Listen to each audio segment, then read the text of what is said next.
ఈ రాష్ట్రంలో గతంలో కూడా బీజేపీ, జనసేన, తెలుగుదేశం కలిసి పోటీ చేశాయి. అప్పుడు వెంకయ్యనాయుడు తిరుపతి సభలో 5 సంవత్సరాలు కాదు, 10 సంవత్సరాలు కాదు, 15 సంవత్సరాలు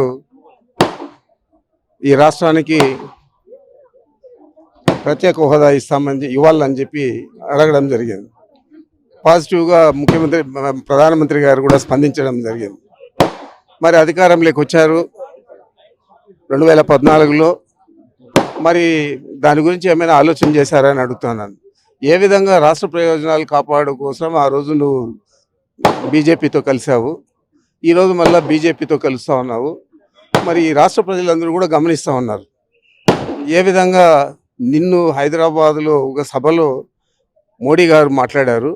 నువ్వు మోడీ గారని అనేక సందర్భాలలో అనేక రాష్ట్రాల పర్యటనల్లో కూడా కనీసం అతని గురించి కాకుండా వారి కుటుంబ సభ్యుల గురించి కూడా మాట్లాడావు. మరి ఇది నీతివంతమైన కలయికేనా అని అడుగుతున్నాను. కాబట్టి ప్రత్యేకించి మేమేమి చెప్పదలుచుకోలేదు. దీనికి జవాబు చెప్పాల్సింది రాష్ట్ర ప్రజలు. రాష్ట్ర ప్రజలు తప్పకుండా తగిన విధంగా స్పందిస్తారు. వైఎస్ఆర్ కాంగ్రెస్ పార్టీకి ముందు కంటే ఎక్కువ స్థానాలు వచ్చేదానికి సహకరిస్తారని చెప్పి నేను భావిస్తా ఉన్నాను. మీడియా బృందానికి, పత్రిక విలేకరులకి, ఎలక్ట్రానిక్ మీడియాకి నా విజ్ఞప్తి ఏమంటే, జగన్మోహన్ రెడ్డి ప్రజలతో పొత్తు పెట్టుకుంటే చంద్రబాబు నాయుడికి ప్రజలు ఓటర్లు ఓటు వేయరని కేవలం పార్టీలతో పొత్తు పెట్టుకుంటున్నాడు. ఆ పొత్తు కూడా ఏంటంటే ఒక మత ఘర్షణలో ఉన్న పార్టీ బీజేపీ పార్టీ. ఇంతకుముందు కూడా బీజేపీ పార్టీతో పొత్తు పెట్టుకున్నాడు. మళ్ళీ బీజేపీ పార్టీని బాగా అసహ్యంగా మాట్లాడినాడు. ఇదే చంద్రబాబు నోరు ఎట్టుండదంటే ప్రజలకు బాగా తెలుసు. ఎందుకంటే ఆయన ఎట్ట మాట్లాడినంటే నరరూప రాక్షసుడు అన్నాడు. మతాన్ని రెచ్చగొడుతున్నాడు. ఇది మనకు మంచిది కాదు, మత ఘర్షణ పెడుతున్నాడు మోడీ అని చెప్పేసి మాట్లాడినాడు. మోడీ అనే వ్యక్తి ప్రధాని కాదు, ఒక అంశాకి ఒక నమ్మిన బంటుగా అని మాట్లాడినాడు. ఇదే పవన్ కళ్యాణ్ నోటికి వచ్చినట్టు తిట్టినాడు. ఇప్పుడు పవన్ కళ్యాణ్ మళ్ళీ చేర్చుకున్నాడు. కాంగ్రెస్ను నోటికి వచ్చినట్టు తిడతాడు, మళ్ళీ కాంగ్రెస్ని తెలుసుకుంటాడు. ఈరోజు మేనిఫెస్టో ఒకప్పుడు చంద్రబాబు పెట్టినా ఆ మేనిఫెస్టోకి విలువ లేకుండా పోయింది.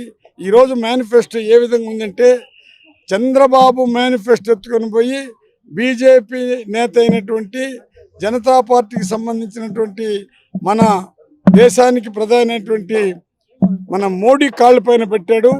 ఏది కూడా ఇంకా కరెక్ట్గా చేయలేడు. ఎందుకంటే మోడీ కంట్రోల్కి వెళ్ళిపోతున్నాడు, పవన్ కంట్రోల్కి వెళ్ళిపోయినాడు, రేపు కాంగ్రెస్ కంట్రోల్కి కూడా వెళ్ళిపోతాడు. జగన్ నమ్ముకున్నది ప్రజల్ని, జగన్ ఒంటరిగానే పోతున్నాడు. జగన్మోహన్ రెడ్డి అందరికి పనిచేశాడు కాబట్టి ఒక సింహంగా పోతున్నాడు. ఇతను జనాలకు ఉపయోగపడలేదు కాబట్టి ఈయనకు ఒక వెన్నుపోటుదారుడని, వేరే పార్టీని కొనుక్కున్నాడని ప్రజల్లో విపరీతం ఉంది. ప్యాకేజీ మనుషులను తీసుకొని వచ్చి ప్రతి నియోజకవర్గంలో ఎమ్మెల్యేలు చేస్తున్నాడు, కానీ ఆ నియోజకవర్గానికి సంబంధించిన వాళ్ళు లేరు. జగన్మోహన్ రెడ్డి పార్టీలో గెలిచిన ఎమ్మెల్యేలు కూడా జగన్మోహన్ రెడ్డి పార్టీ పెట్టకపోతే ఒకరు కూడా ఎమ్మెల్యే ఉండరు.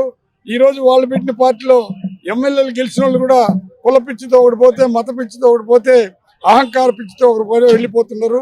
జగన్ అన్న దగ్గర ఎన్ని మంది ఎన్ని పోయినా ప్రజలు నమ్ముకున్నాడు, ఓటర్లు నమ్ముకున్నాడు, దేవుడు నమ్ముకున్నాడు.